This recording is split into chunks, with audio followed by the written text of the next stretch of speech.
from your breaking news and weather authority. This is 13 WHAM News at 5. Horrific and unthinkable allegations involving the 7 people charged in the torture and murder of a transgender man in Ontario County. Disturbing details revealed today in the case of Sam Nordquist. Authorities say children were forced to take part. They used duct tape and they poured bleach on him.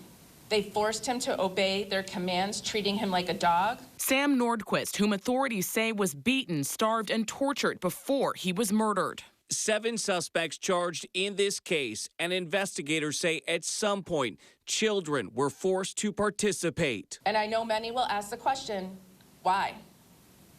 Well, as I stand here today as a human being, we'll never know the answer why. Because what human being could do what happened to Sam? We'll never make sense of this case.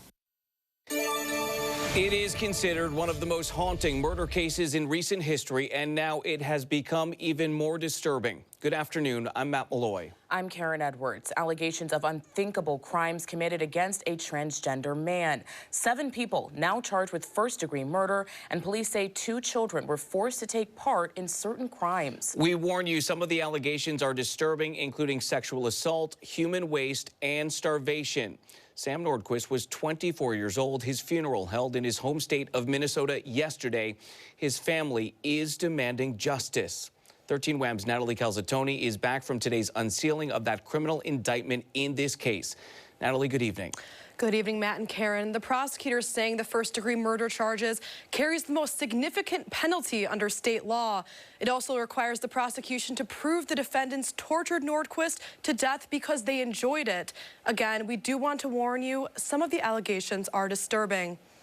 An indictment unsealed Wednesday charging 7 suspects with first-degree murder in the horrifying death of a 24-year-old transgender man from Minnesota. The prosecutor on the case says Sam Nordquist was beaten and tortured to death. And I know many will ask the question, why? Well, as I stand here today as a human being, we'll never know the answer why.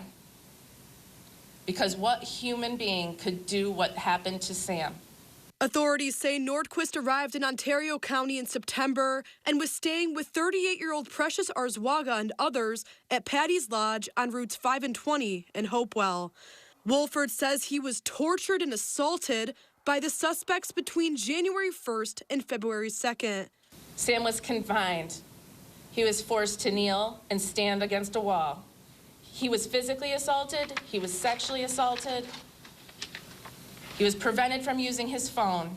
He was denied proper nutrition and hydration. He was fed feces. He was forced to drink urine and chew spit. They physically restrained him. They forced him to obey their commands, treating him like a dog. They covered his face with towels and shirts and fabric. They used duct tape, and they poured bleach on him. The indictment says Arzwaga compelled or induced 2 children ages 7 and 12 to participate in beating Nordquist. Arzwaga faces coercion charges. They may have been forced to participate, but their lives are forever changed by what they saw and endured in there. Nordquist's body found in a field in Benton Yates County, February 13th. He was dumped out on the side of the road in a farmer's field, wrapped in plastic bags, where they hoped no one would find him. Wolford says to limit this to a hate crime would be an injustice. A hate crime would make this charge about Sam's gender or about Sam's race, and it's so much bigger. Sam was beaten, assaulted, sexually abused, starved, held captive, and Sam was laid to rest in Minnesota yesterday. Wolford adds the first-degree murder charge carries with it the possibility of a life sentence without parole. The suspects are expected to be arraigned in Ontario County Court within the next week. Matt. Natalie, thank you. Be sure to stay with 13 WHAM News for the latest developments in this case. Our coverage continues 24 hours a day on 13wham.com.